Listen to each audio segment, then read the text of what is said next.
दुनिया में बहुत कम लोग ही ऐसे होते हैं जो मरने के बाद भी अपने कामों से हमेशा के लिए लोगों के दिलों में जिंदा रहते हैं। उनमें से एक है मशहूर पेंटर लियोनार्डो दा विंची, जिन्होंने मोनालिसा पेंटिंग बनाई थी।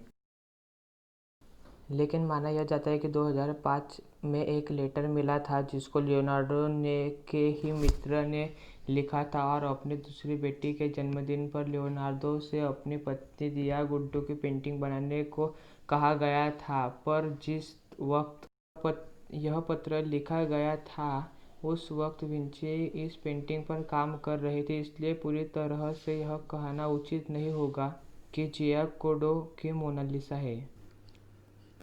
2004 में एक वैज्ञानिक पास्कल कोटे ने मोनालिसा की पेंटिंग को स्पेक्ट्रल लाइट्स टेक्नोलॉजी के हाई इंटेंसिटी लाइट्स और मल्टी लेंस कैमरा की मदद से अलग अलग लेयर्स निकाली थी, और इसमें यह पता चला था कि मोनालिसा पेंटिंग बनाने में लियोनार्दो दा विंची ने जो पेंट में माल किया था उसकी मोटाई 40 माइक्रोमीटर थी, यानी एक बाल से भी ज़्यादा पतली, जिसमें कोयला भी शामिल था। यह बात बोले आपको रोशन लगती हो, मगर रहस्य तो यही है कि यह तस्वीर में इतने पतले पेंट का इस्तेमाल करके पर भी यह आज तक यानी 500 साल से भी ज़्यादा सालों तक सुरक्षित है।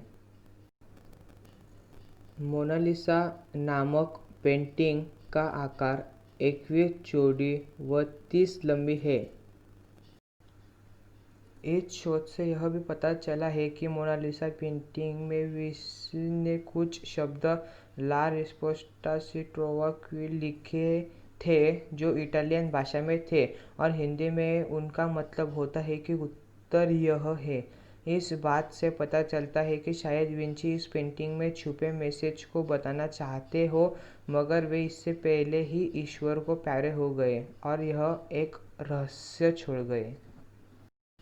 लियोनार्डो दा विंची एक पेंटर होने के साथ साथ एक लेखक भी थे, लेकिन उन्होंने अपने सबसे फेवरेट पेंटिंग मोनालिसा का जिक्र कभी नहीं किया, जिससे आज तक यह बात रहस्य ही बनी हुई है कि आखिर वह औरत है कौन जिसको मोनालिसा पेंटिंग में बनाया गया है। हालांकि में एक वेबसाइट परमोकल क्रॉनिकल यह बात बताई कि मोनालिसा की पेंटिंग में एलियन छुपा है। यह बात कितनी सच और कितनी झूठ इतनी तो अभी पुष्टि नहीं की गई, मगर जब हम मोनालिसा की दो पेंटिंग लेते हैं और दोनों काम वह बाएं और दाएं करके मिलाते हैं तो बीच में एक एलियन जैसे आकृति बनकर आती है। यह बात तो सोचने पर मजबूर करती है जब यह आकृति वह बनती है जहाँ पर विंची ने लिखा था कि उत्तर यहाँ है।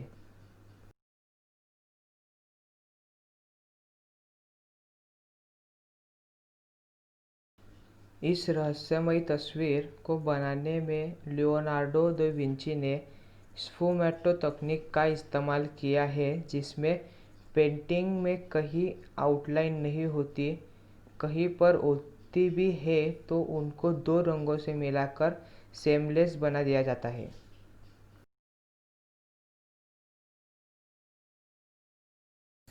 You like this video to please like, share and subscribe and share also.